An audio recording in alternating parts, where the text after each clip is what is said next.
Bom dia a todos. Vamos abrir Isaías 53, versículo 7 até o versículo 9.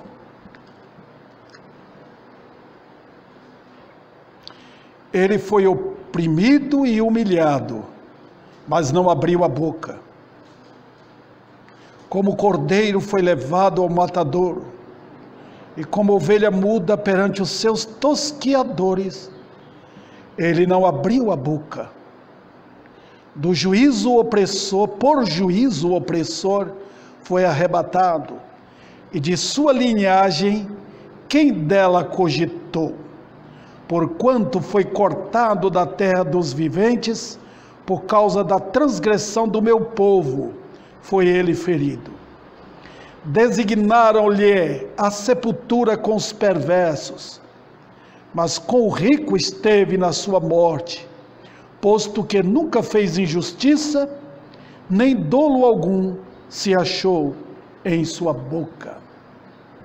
Agora vocês que amam a Bíblia, conservem sua Bíblia aberta no texto, porque senão vocês não vão entender a mensagem, né? A gente tem que acompanhar, ouvir, quer dizer, o ouvido atento para o que o pastor está falando, e os olhos ali no texto, porque vocês vão compreender assim. Essas duas coisas do nosso corpo devem funcionar na hora da pregação, né? Então eu vou tratar nesta manhã, irmãos, sobre o servo. Quando eu falo servo aqui, eu estou referindo a Jesus, porque ele aqui, ele é chamado de servo. Servo, nosso Salvador. Lembra bem, esse é um título que Cristo recebe aqui em Isaías 53. Eu devo lembrar aos irmãos que Isaías foi escrito muitos anos, uns 400 anos antes da morte de Cristo. Está vendo? A Bíblia é maravilhosa, irmãos. Eu fico triste de ver quantos gostam da Bíblia por um momento, mas depois fecha a palavra de Deus, deixa lá no escanteio na sua casa, ninguém sabe. A Bíblia é só para o momento que eu quero, tá? Tem muitos que usam a Bíblia assim, como superstição. Tá? Pensam que a Bíblia é um livro que vai expulsar demônios da casa. Então eles colocam aberto lá na sala. Não tem nada a ver, irmãos, nada. A Bíblia é um livro de Deus. E sabe para quem foi endereçado esse livro? Para os crentes. Tá? Porque ninguém mais vai entender a Bíblia a não ser o crente. Vamos lá. Então eu quero tratar sobre o nosso Salvador, porque a morte dele não pode ser compreendida nem pelos sábios deste mundo. Nem pelos sábios. Procure o homem mais culto do mundo, o homem mais inteligente da face da terra. Ele é um ignorante com respeito à Bíblia, quanto à morte de Cristo especialmente. Tem muitos que sabem doutrinas da Bíblia, conhecimento, né? Como foi Sansão, Moisés, fazem filmes sobre essas coisas todas. Isso não vale nada, irmãos. Tá? A Bíblia não foi feita para participar dos programas, das filmagens de Hollywood. Não. A Bíblia é um livro de Deus. Se você não compreender a linguagem divina, você vai dizer que a Bíblia você vai desprezar. Você não vai querer a Bíblia. Que a palavra de Deus é profunda, confrontante e chocante. Então, quando o crente ama a Bíblia, ele conhece o seu Deus, ele conhece o seu Salvador, que nós estamos tratando nesta manhã, né? Na morte heróica de alguém, né? Como aqui no Brasil, né? Sempre está lembrando todo ano a morte de Tiradentes, foi um herói, né? Quando morre alguém que é muito querido, que fez parte da nossa história, nós chamamos de heroísmo. Mas notem, queridos irmãos, quando acontece isso, Os homens só podem compreender que foi um ato de bravura e de patriotismo. Milhares de jovens dos Estados Unidos morreram nas guerras e foram assim, até hoje, tratados como heróis da pátria. Tá? Receberam honras depois da morte. Mas para que isso? Por que vale isso? Não, vale para o mundo, vale para uma nação como os Estados Unidos, como o Brasil. Até hoje os brasileiros lembram dos heróis brasileiros que foram lutar na Segunda Guerra Mundial. Morreram. Alguns não morreram na guerra, voltaram, já morreram por causa da idade. Mas eu lembro também aqui, irmãos, que no segundo século da nossa era, um tal de Celso, ele foi um crítico dos crentes. E ele disse a respeito de Jesus, criticando os crentes, Se este Jesus, olha o que ele dizia, se ele era um filho de Deus, se ele era o filho de Deus, por que permitiu, falando de Jesus, que o crucificasse? Por quê? Porque ele não desapareceu quando ia cravá-lo na cruz. Essa é a mentalidade humana. Se ele era filho de Deus, por que ele deixou que ele fosse levado à cruz e fosse morto de forma tão cruel? Queridos irmãos, eu acho que vocês nem precisam de explicação para isso, porque vocês devem saber que Jesus veio para isso mesmo. Ele disse: eu vim para isso. Ele repreendeu Pedro quando Pedro tentou dissuadi-lo de ir na cruz. Falou: saia, afasta-te, Satanás. Não, você não está falando coisa de Deus, é coisa do mundo. Então, no caso de nosso Senhor, só a igreja pode entender a razão da sua morte.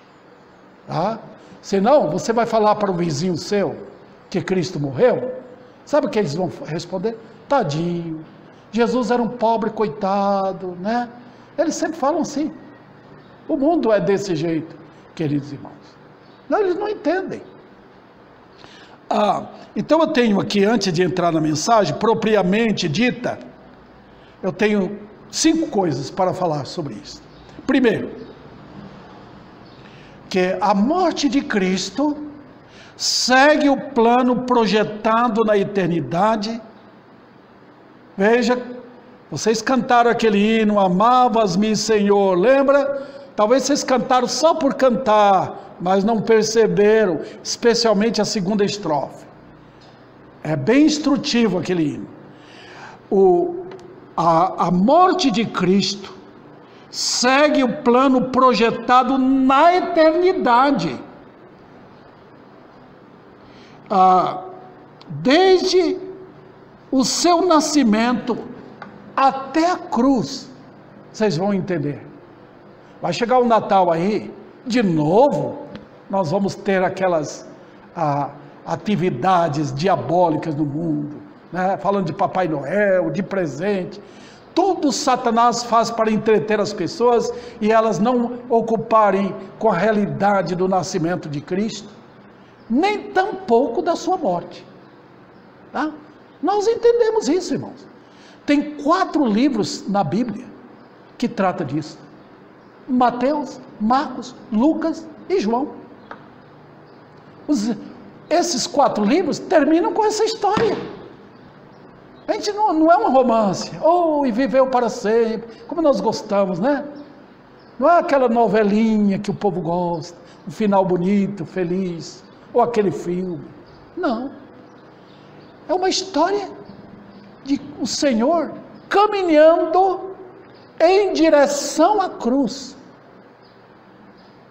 Ele nasceu onde? Numa manjedoura, não foi? Quem nasce na manjedoura é o quê? Manjedoura não é lugar para pessoas nascerem. Não é um hospital onde as crianças, as mães dão à luz, É o lugar de nascimento de animais. Mas Jesus é chamado Cordeiro. O que é o cordeiro? O cordeiro é uma ovelhinha, pequenininha, tá? Do tamanho do meu netinho aí, o Theo, né? É uma ovelhinha, queridos. Então, o propósito foi esse. Você tirou isso da mente, você vai ficar ignorante. Por que a cruz? Por que a cruz? Por que a cruz? É claro que tem o romance depois disso. Ele ressuscitou. É romance para os crentes. Para o mundo, isso é uma história aterrorizante. Porque o mundo gosta de ver Jesus crucificado. Tá? A Igreja Católica mantém Cristo crucificado. Mantém. Nós queremos a cruz, mas não tem ninguém mais na cruz. Está vazia a cruz. Segundo lugar, voltando ao começo aqui, irmãos, aquele primeiro, o Filho se tornaria homem a fim de provar a morte e redimir, comprar os eleitos, a raça eleita dos seus pecados. Será que deu para vocês entenderem? Eu estou falando trocando em miúdos aqui, para os irmãos entenderem, tá? O alvo era a cruz, porque se não fosse a cruz, Jesus não compraria o seu povo, tá? Vamos imaginar aqui, aquele irmão que trabalha durante o mês inteiro, dá-se de si mesmo para ter a comida, comprar no mercado, comprar o que precisa para a sua família. Essa é uma ilustração muito tosca, né? Muito pequena, né? Que nem dá para dar um sabor, um realce ao que eu quero dizer aqui. Cristo comprou, não com dinheiro, irmãos. Ele não veio para fazer um negócio com o diabo, não. Eu me lembro de uma jovem lá em Bicuí, quando eu fui lá uma vez com minha esposa, e ela foi na frente da igreja e disse que Deus fez um pacto com o diabo para que o diabo entregasse os pecadores. Não tem nada, isso é mentira, não tem nada a ver, queridos irmãos. O que aconteceu foi um projeto da eternidade. Cristo seria o cordeiro que seria morto, para que com o sangue dele comprasse. A Bíblia fala isso. Com o seu sangue comprou. O que nós compramos com dinheiro aqui, né? Se você tem recurso financeiro, você pode comprar uma casa, você pode comprar o carro que você quiser, você pode comprar melhor roupa, você pode ornamentar-se melhor, né? Ajudar alguém. Mas Jesus não comprou os salvos com dinheiro. Ele comprou com o seu sangue. Ele pagou com o seu sangue. Alguém perfeito, justo, morreu para tornar-nos aptos para entrar no céu.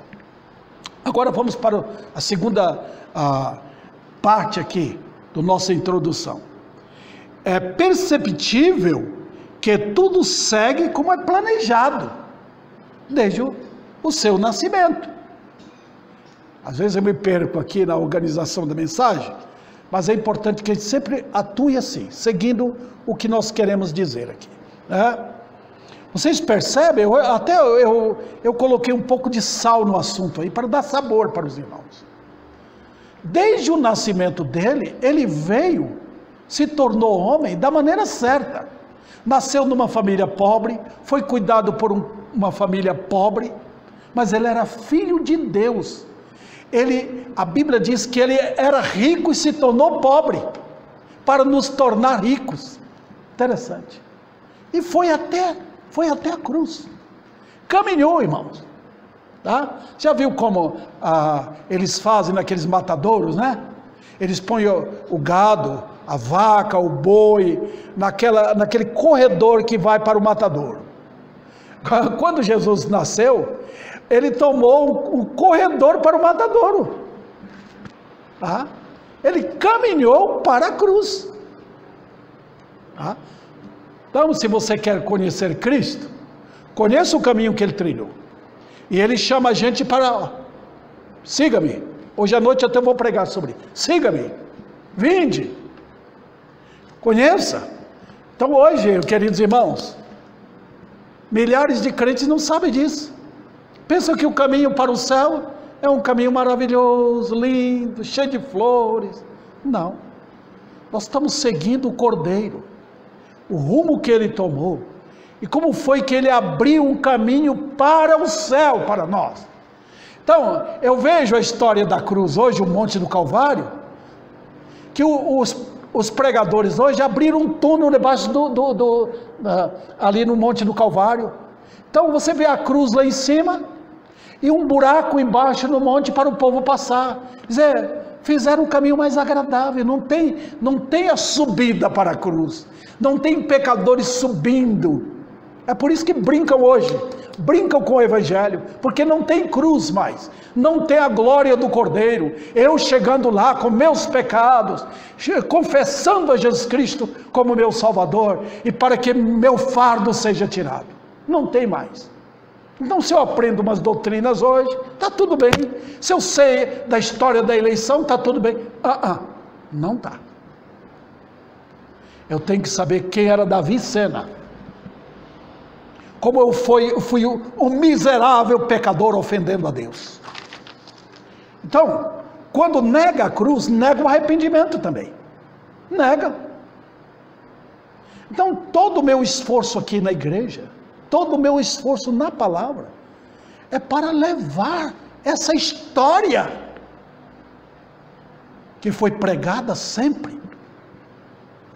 Em terceiro lugar, a cruz era a meta final. Quer ver?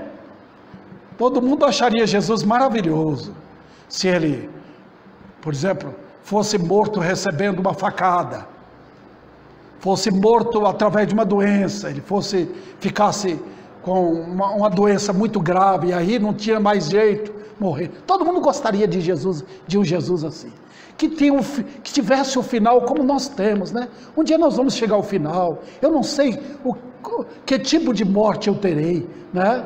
Então, Jesus falou para Pedro, por exemplo, lembra que Pedro negou Jesus? E quando depois ele veio, naquela sincera confissão, Jesus falou: Pedro, você terá um destino terrível. Em outras palavras, vão te levar para um lugar que você não gostaria de ir. Sabe qual foi a morte de Pedro? Foi crucificado de cabeça para baixo. Tá? Não teve a morte igual a do Senhor. Por quê, irmãos? Todos nós temos um fim que é do jeito humano. Ninguém surpreende.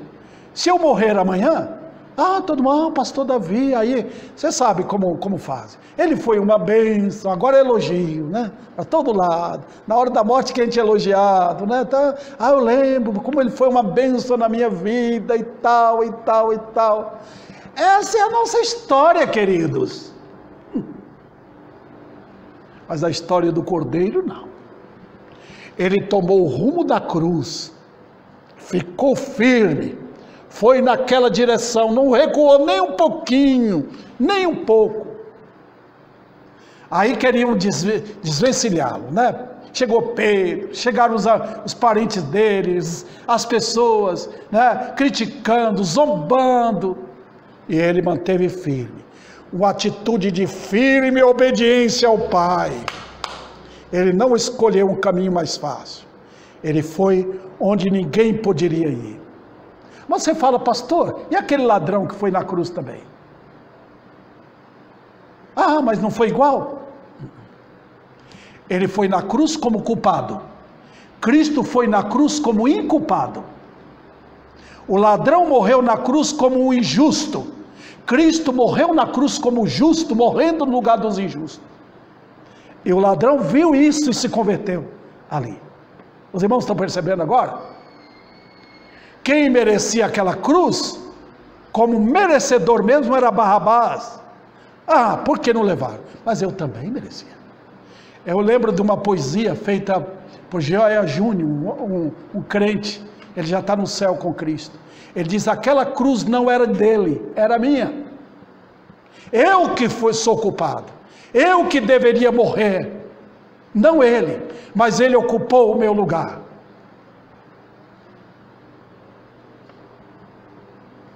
Em quarto lugar, nesse caso, o nosso Salvador é, de fato, o Cordeiro. Está vendo? Dá uma olhada no Senhor Jesus Cristo. Olhe para ele. Veja a história dele. Desde que ele nasceu lá na manjedoura em Belém, até a morte dele. Ele foi o quê? O Cordeiro. Vocês viram a passagem aqui? Ele não abriu a boca. Tá? Ele não abriu a boca. Na hora que ele estava sendo esbofeteado, cuspido, xingado, ele não abriu a boca. Está vendo? Ele poderia, naquele momento, chamar os anjos, matar todo aquele pessoal. Nem precisaria chamar os anjos. Com a voz dele, eliminaria todos eles. Mas esse não era o propósito, irmãos. Ele era o Cordeiro. Não pode mudar a mensagem. O Cordeiro que vocês veem lá em Êxodo é apenas o símbolo do que é o Cordeiro verdadeiro. Ele não abriu a boca. Tá? Não abriu. Quando o Senhor abriu a boca, foi para falar alguma coisa da realidade dele como Filho de Deus e do propósito dele para a cruz. Mas para defender a si próprio. Paulo se defendeu. Deram uma bofetada nele. E ele ficou com raiva. Né? Basta alguém xingar, vem alguém bater na sua face, irmão. Vê com a sua reação. Veja, queridos irmãos, como o que acontece quando alguém lhe ofende, fala mal de você. O que ocorre, não é verdade? Mas o Senhor da glória, ali na cruz, ele não abriu a sua boca. Ele é Cordeiro de Deus. Vamos adiante. Ele seguiu o molde das Escrituras. Em quinto lugar, a sua atitude perante os seus algozes não poderia ser diferente. E aqui eu vou apenas reiterar o que eu já tenho falado. Olha, primeiro, o mais bravo entre os homens tende a abrir a sua boca em defesa própria. Eu sou assim. Se o Senhor não me ensinar o que é mansidão, eu não sou uma pessoa mansa, irmãos. Se o meu Senhor, que me guia, que é meu amigo pessoal, não me ensinar a calar e não me defender, eu vou sempre me defender. E essa coisa, irmãos, a gente aprende só com o Senhor Jesus Cristo. Eu até vou pregar hoje à noite. Vinde a mim, cansado e sobrecarregado. Aprendei de mim que eu sou manso e humilde. Né? Olha, queridos irmãos, que coisa, né? Em segundo lugar, por natureza, nós buscamos imediatamente a vingança. Não é verdade? Nós somos super vingativos. Nós temos aquele ar de guerra dentro da gente. É desde o nascimento, não. Assim. Nós somos desse jeito, queridos irmãos. Então, vou falar o quê? Nós somos assim. Olha, queridos, em terceiro lugar, o mais esperto entre os homens busca um meio de escapar diante de uma sentença de morte. Claro, lógico. Se há uma sentença de morte, né, logo buscamos um meio. Como vou escapar? Sempre estamos tramando, um advogado, um juiz, né, levando nossa causa, ou alguém, muitos até pagam, usam dinheiro para subornar alguém para livrar. Olha o que fazem na política hoje. Quantos crimes foram feitos por elementos perigosos aí? E eles pagaram advogado para não serem incriminados, né? Mas notem, queridos, o Senhor não foi assim.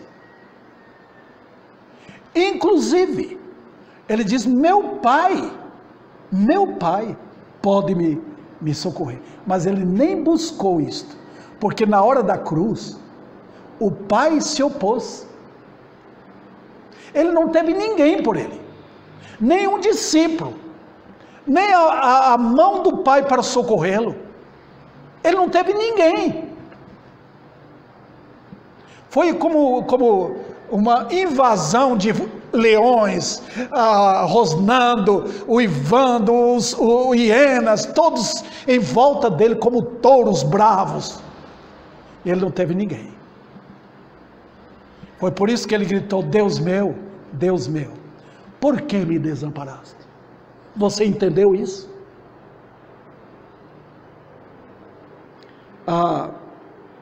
Em quarto lugar, nosso Senhor tinha todo ao seu dispor, tudo, para esmagar os inimigos no instante, mas ele não fez. Ele não usou aquilo que a Bíblia fala em Filipenses. Ele não usou seus recursos. Ele não puxou o revólver, por assim dizer. Ele não puxou a faca, por assim dizer, né? Ele não usou o punho, por assim dizer. Ele foi completamente passivo, como o animal é. E como o cordeiro, os irmãos sabem, né? Se você matar um porco, o porco reage, grita e faz aquele barulho todo, né? Pode até morder você se você estiver perto da boca, mas o cordeiro não faz isso, irmão. É o animal mais simples que tem. Ele é levado até no colo, chega lá, mata, acabou.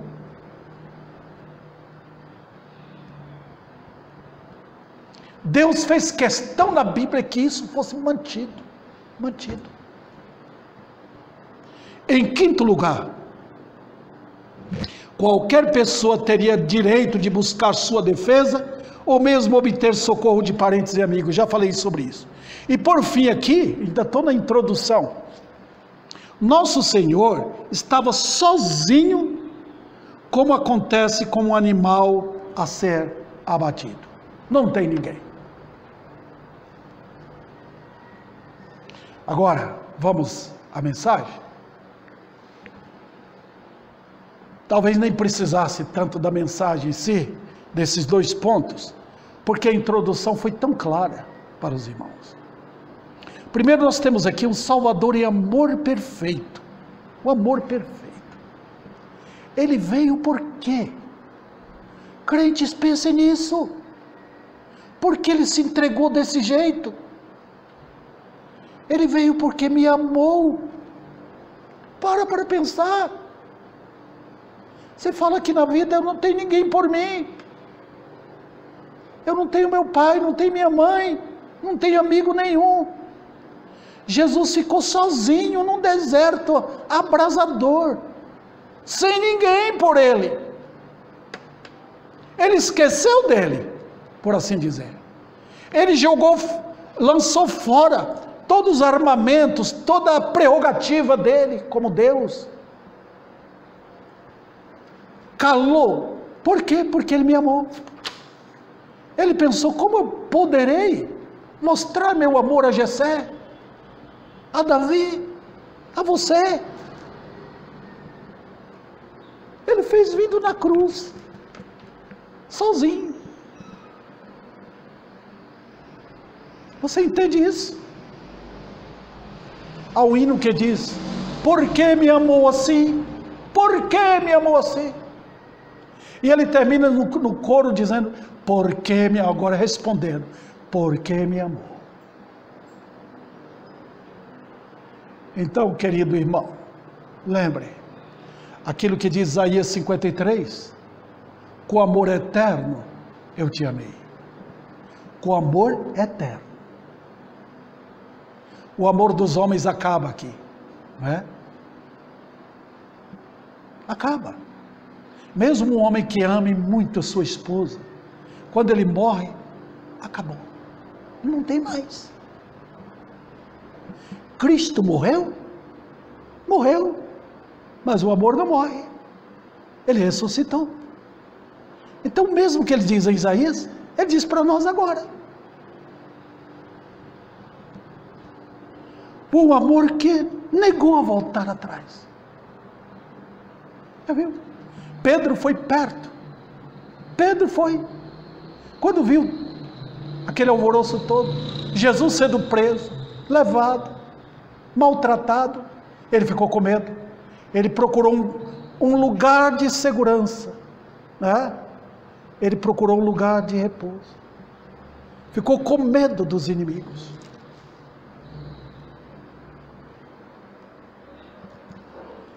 Os santos que amavam o Senhor Jesus Cristo nunca correram, nunca. A Virgínia citou de uma jovem que no tempo da perseguição católica, quando eles matavam os crentes só porque eles negavam os ensinos errados da Igreja Católica. Ela foi levada para ser decapitada. Naquele momento, deram chance para ela. Ela disse: não, eu não vou negar. Não, eu não vou negar meu mestre. Por que eles fazem isso? Eles eram melhores do que o Senhor? Não, o Senhor foi um modelo de amor a ser seguido. Outro detalhe, irmãos, amor que ficou sozinho, sujeito a toda a fúria da ira de Deus. Nós estamos no mundo, irmãos, assim.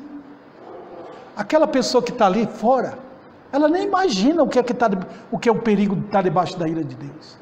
A pessoa que está dirigindo o carro, nem imagina o perigo que está debaixo da ira de Deus. Aquela pessoa que está passeando, foi lá no bar, está lá na casa com os amigos, foi para uma pesca, nem imagina o que está debaixo da ira de Deus, do que Deus pode fazer na fúria dele contra os inimigos.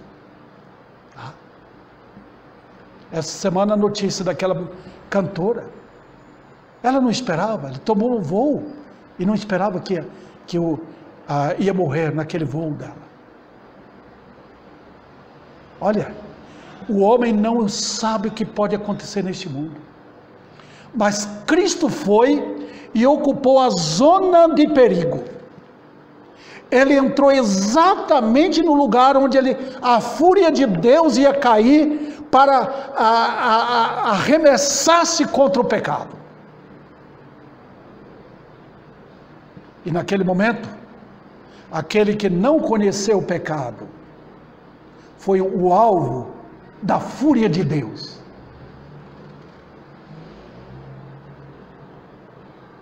Naquele momento, todo o seu povo, naquele momento, Pedro foi inimigo.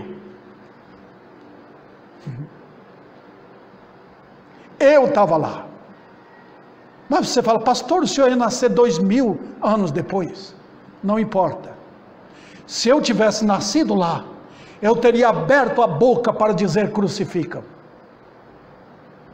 Você estava lá, gritando: crucificam. Se o próprio Deus puxou a faca para apunhalar o filho, quem é você que não faria isso?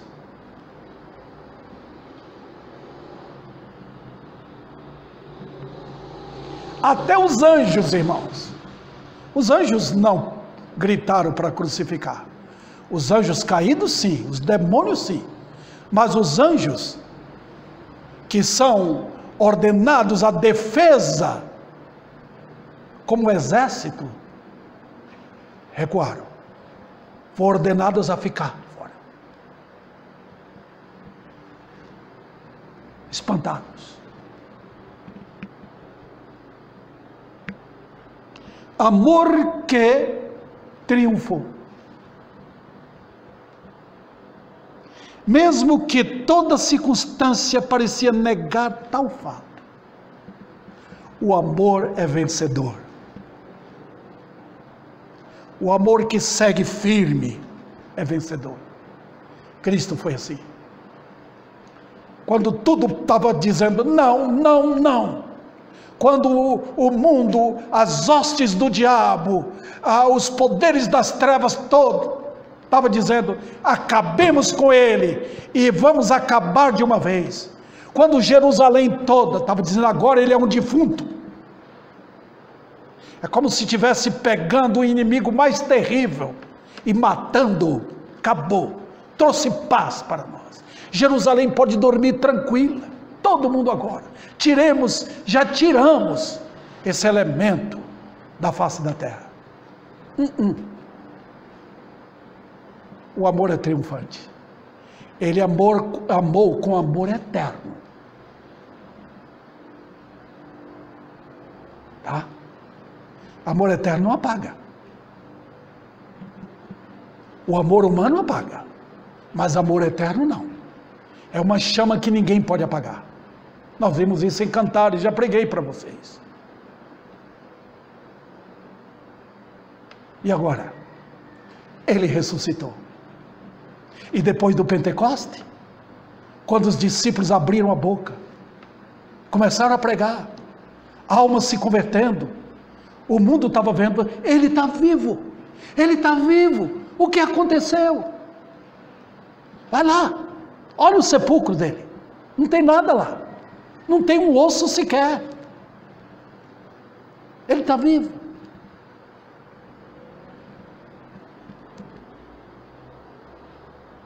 Toda reunião das trevas parecia indicar que o reino de Deus seria derrotado. Satanás proclama suas vantagens inutilmente. Ele canta vitória antes do tempo.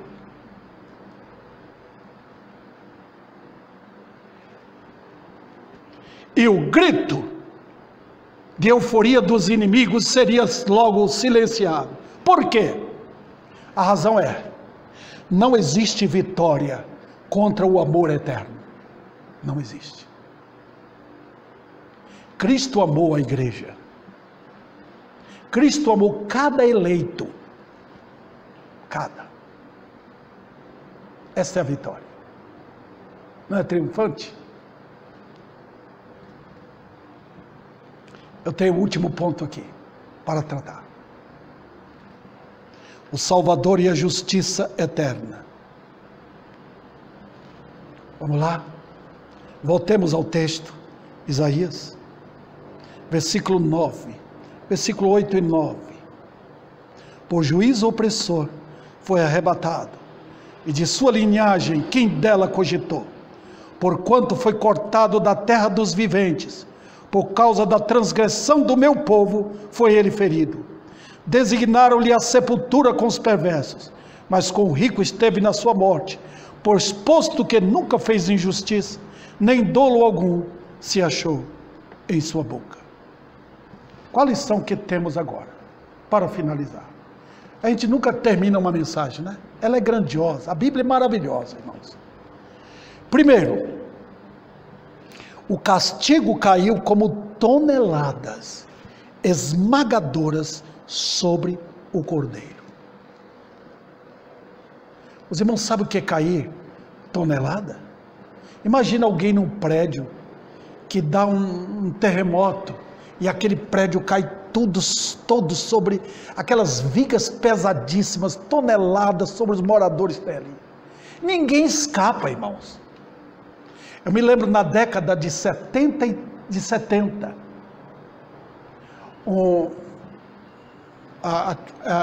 aquela ponte tinha um verdadeiro elevado lá no Rio de Janeiro. Sabe aqueles elevados que eles fazem numa avenida para melhorar o trânsito? Aquilo caiu. Pegou ônibus que estavam embaixo, carros. Pessoas ficaram com a cabeça cortada. Foi terrível. Nós nem podemos imaginar o que é uma tonelada. Basta meio quilo cair sobre a nossa cabeça, nós estamos perdidos. Imagina toneladas. Mas aqui nós estamos lidando, irmãos, com o cordeiro que foi na cruz, para Deus pegar sua ira, sua raiva, a raiva que estava sobre a minha cabeça e a sua cabeça, o ódio de Deus contra o pecado. Ele pegou todas essas toneladas e fez tudo cair, irmãos, toneladas sobre Jesus Cristo. O que pesa um pecado? O que pesa um pecado só? O pecado pesa terrivelmente. É chumbo. Você vê, uma pessoa que talvez cometeu um pecado e morreu, naquele pecado já vai para o inferno. Imagina toneladas de transgressão, de rebelião, de ofensa, como a Bíblia chama. Deus jogar tudo sobre o seu filho, multiplica pelo número de eleitos que tem. Multiplique. E os irmãos vão saber.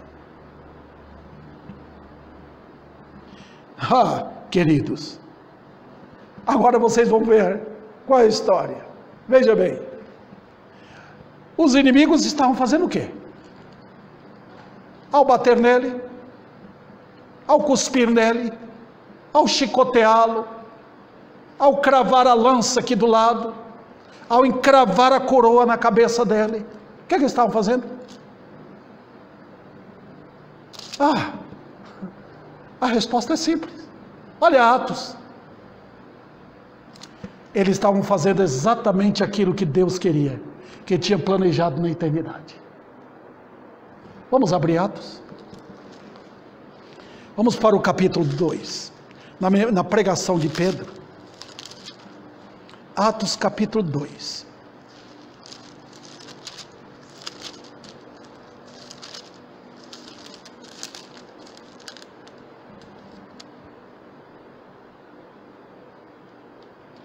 Versículo 23.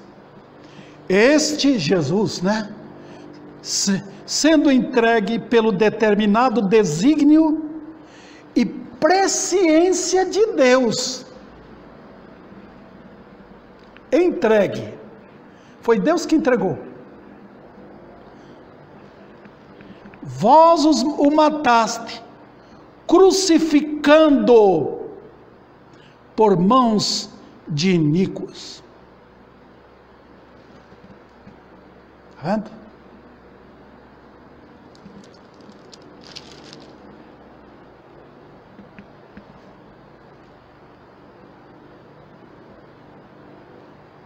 Vamos para o capítulo 3, versículo 13. O Deus de Abraão, de Isaac e de Jacó, o Deus de nossos pais, glorificou a seu servo Jesus, a quem vós traíste e negaste perante Pilatos, quando este havia decidido soltá-lo. Vós, porém, negaste o santo e o justo, e pediste que vos concedeste um homicida. Está vendo, irmãos?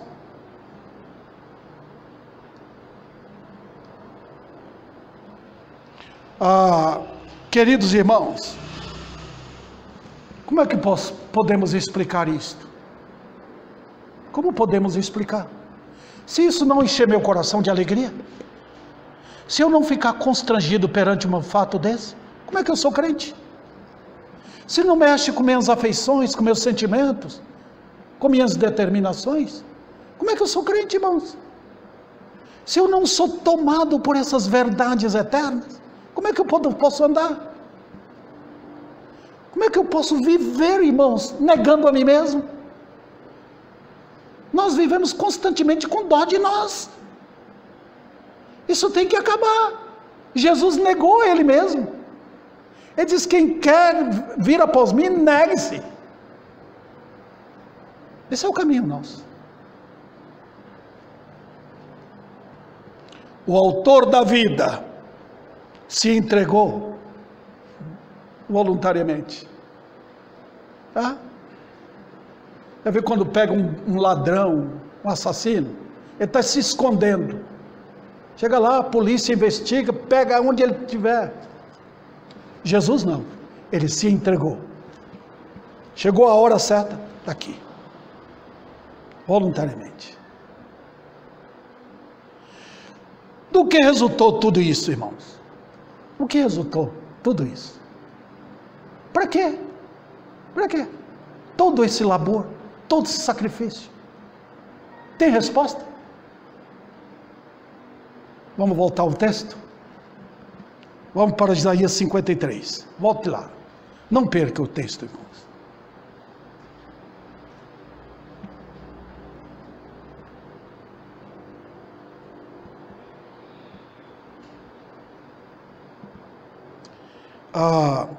Veja o versículo 7. Não, o versículo 8. Por juízo opressor foi arrebatado, e de sua linhagem, quem dela cogitou? Eu chamo vocês aqui. Eu não sei quantos já leram a Bíblia toda aqui. Mas você chega naquela parte, achada lá no livro de Números, né? E outros livros. Você vai, fulano, teve 3 filhos, 4 filhos, fulano de descendência desse. Mas vai dar uma olhada na linhagem de Cristo.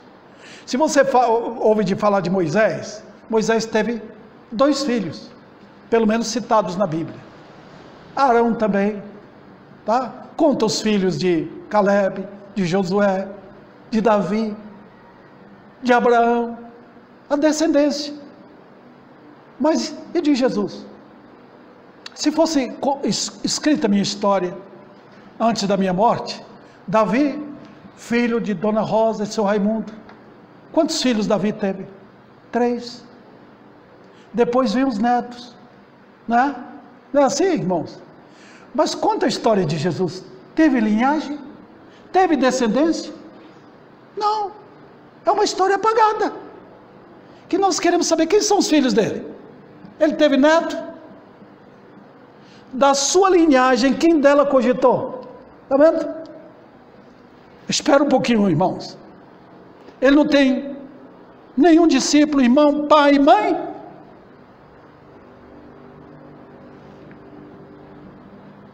Por que ele tomou toda essa decisão?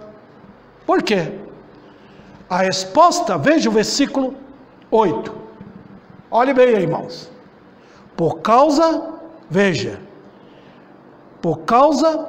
Versículo 8.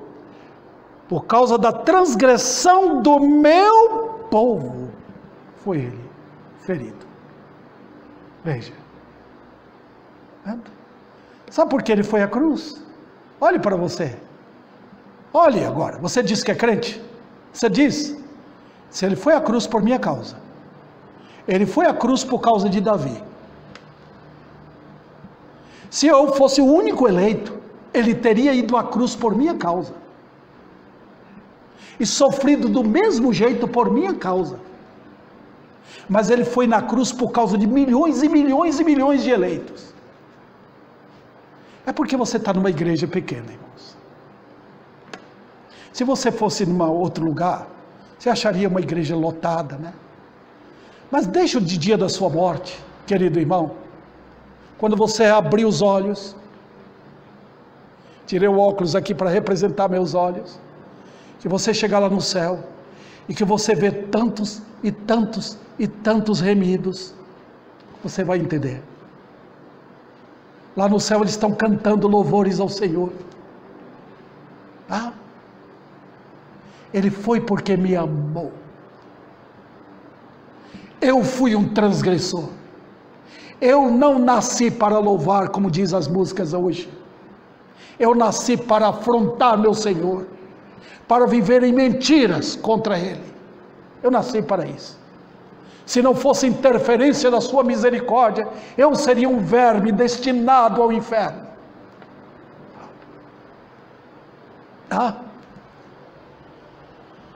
Que paciência, que amor incrível do meu Senhor. Mas vamos encerrar aqui. O povo escolhido, corrompido, condenado, que necessitava de um substituto perfeito. Foi isso. Mas agora eu termino dizendo, e a linhagem dele? O que resta? Quem é a descendência de Cristo? Você, eu, outros crentes, descendência dele. Quando você olha o livro de Mateus, ele diz, eu sou o primogênito. Quando ele fala, eu sou o primogênito entre muitos irmãos, é porque ele tem mais irmãos.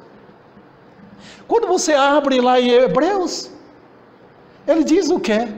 Quando ele se apresentou lá no céu, depois da morte dele, que ele subiu, e a ressurreição dele, ele chegou lá perante o Pai e disse: eis-me aqui, e os filhos que tu me deste. Lembra? Aí, igual a história daquele homem que foi trabalhar fora, quando ele voltou muito tempo depois, chegou em casa, a esposa estava lá: está aqui, eu e meus filhos, os filhos que tu me deste. Sabe? É ele. Ele chegou no céu e apresentou já a minha descendência. Chegaram para ele quando ele estava numa casa. Sua mãe e seus irmãos estão lá fora. Ele olhou e falou: ué, minha mãe e meus irmãos são esses aqui, ó, os que ouvem a palavra de Deus. Está vendo? Esses são meus irmãos, meu pai, meus irmãos. Está vendo? Os que fazem a vontade do meu Pai que está no céu. Eis aí, queridos, a história do Cordeiro. Eis aí. Será que você pode participar da ceia com essa alegria estupenda no seu coração? Então o que é que devemos fazer, pastor? Põe fogo no seu amor. Deixa explodir. Deixa a bomba estourar de amor por Jesus. Deixe. Leia a Bíblia. Obedeça a Ele. Siga o caminho dele. Custe o que custar. Você não está perdendo. Você só está ganhando. Querido, o mundo não conhece isso. O mundo precisa ver homens e mulheres crentes que seguem a Cristo com êxito em seus corações. Que o Senhor aplique a sua palavra em nossos pobres e ignorantes corações.